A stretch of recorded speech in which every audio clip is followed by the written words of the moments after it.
In today's video, what acceptance is and what it is not, how non-acceptance can impact our lives, and I share some suggestions that have helped me on my journey. Welcome to I Allow Me. I hope you find some inspiration in today's video. Acceptance, healing and letting go of the idea that it could have been different. Acceptance in general terms is consenting to something or consenting to receive something. But what if that something is forced on you and you don't agree with it? It could be the loss of a job, a divorce, a betrayal, or something direly more devastating. Then you first have to heal from that trauma of being put in that situation. And through that process of healing, acceptance happens naturally. However, healing requires a person to delve into the pain and memories as opposed to running from and avoiding those very things at all costs, as we're so programmed to do. By regarding the events and your attached emotions to those events as a negative concept that needs to be dropped and avoided, you'll never be free of it. Acceptance isn't a switch that flips and then logic prevails over emotion, and we have no feelings on the matter and life goes on. That's where most of us go wrong. Acceptance is part of a healing process. It's a journey with emotional upheavals and outbursts. Unfortunately, society likens emotional outbursts, even quiet crying, to weakness. Obviously, none of us want to be construed as weak, so we put on a brave face. Furthermore, we avoid uncomfortable emotions at any cost by means of consuming alcohol, food or narcotics, working too many hours, shopping, gaming, and a whole lot of other distractions.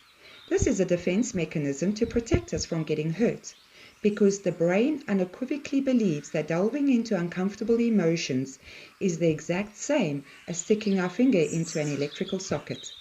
So it sends messages for us to rather do something safe and familiar, even if that familiarity is detrimental to us, such as staying in a soul-numbing job or a soul-numbing relationship because you grew up hearing how you'd never amount to much, or that it's safer to stick with what you know and what you have.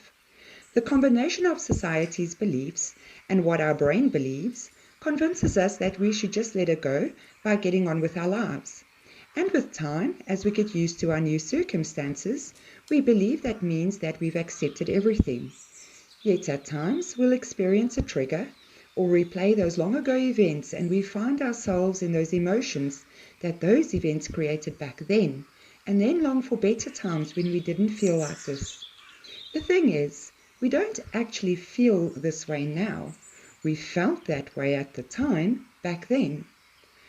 By getting on with life or just letting it go, we're suppressing our feelings by avoiding them, which means we don't process the events, our thoughts, and especially our feelings. And that is why you'll experience triggers or find yourself more often than you'd like in those sad feelings as you think about those sad times.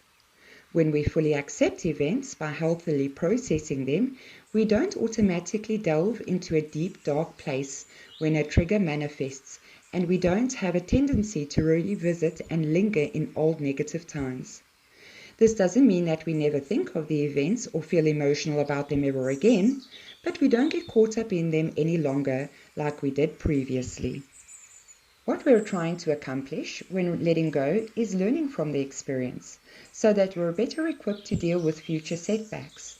When sailors first took to the ocean, unable to zigzag around the vast blue, avoiding every storm, they learned from the wind and the storms. They equipped themselves and their ships with the relevant tools to navigate the seas and weather the storms.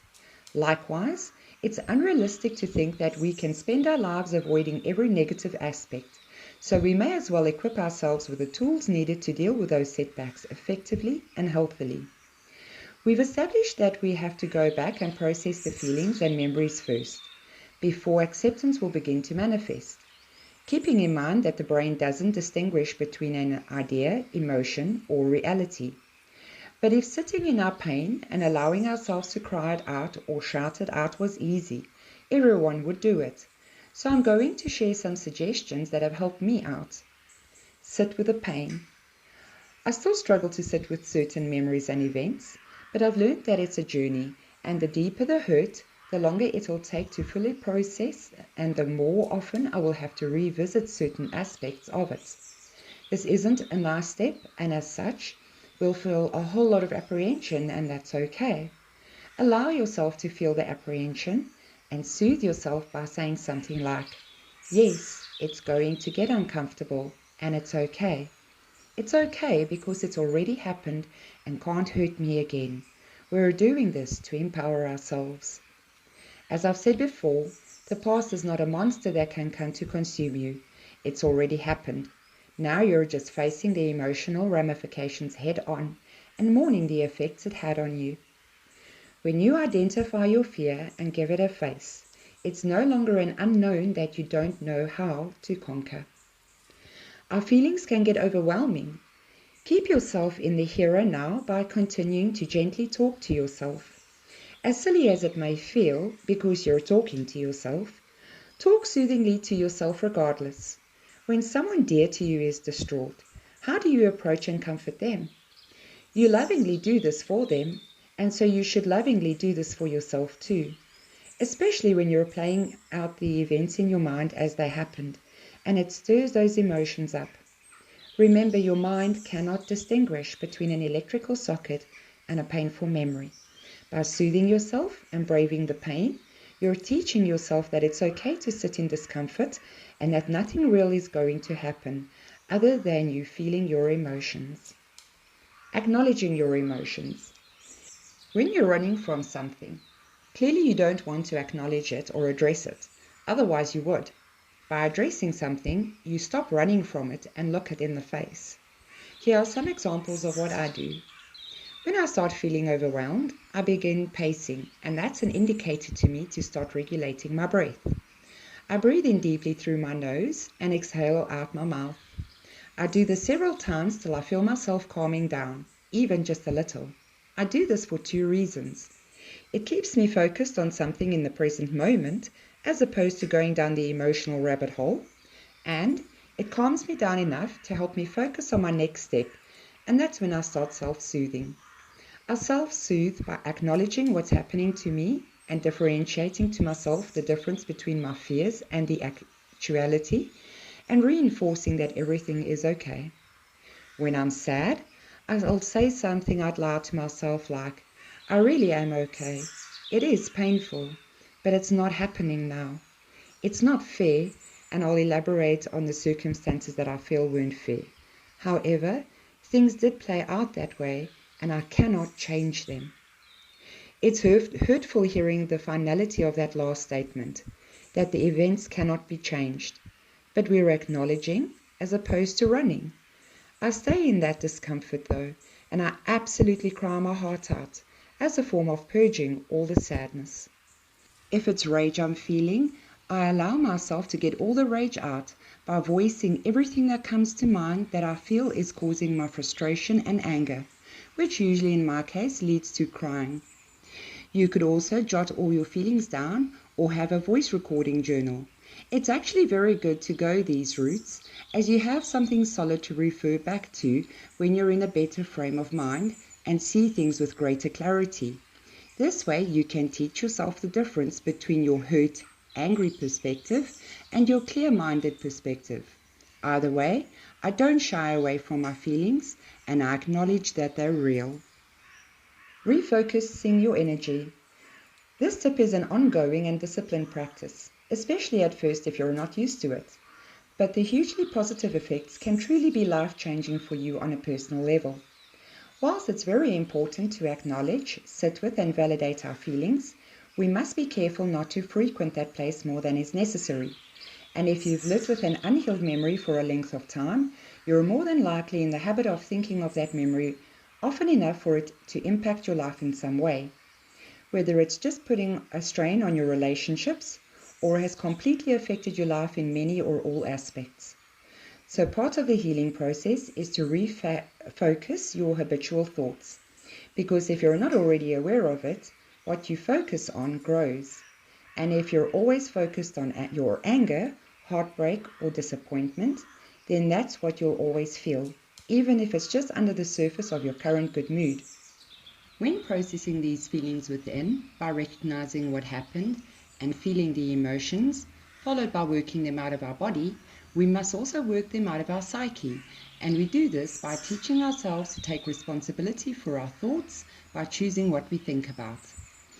Whilst it is important to face our hurts and fears and to feel the emotions they bring about, we must take responsibility not to stagnate there. At the peak of an emotional setback, it's difficult to come in with a calm and rational mind, but I consciously start with the first imperative step, and that's identifying when I'm stumbling along an angry narration playing out in my mind. I then actively decide to bring myself back to my current reality, which may be a man crossing the road wearing a mismatched outfit whilst I'm driving, or at home, the birds frolic in muddy water in my garden, even though I provide them with a clean bird bath. The stark contrast is a reminder that I'm not physically where I'm allowing my thoughts to take me, and I continue to pay attention to my surroundings. I then latch on to the next better thought that doesn't entail misery on some level. I'll further divert my attention by finding something to do.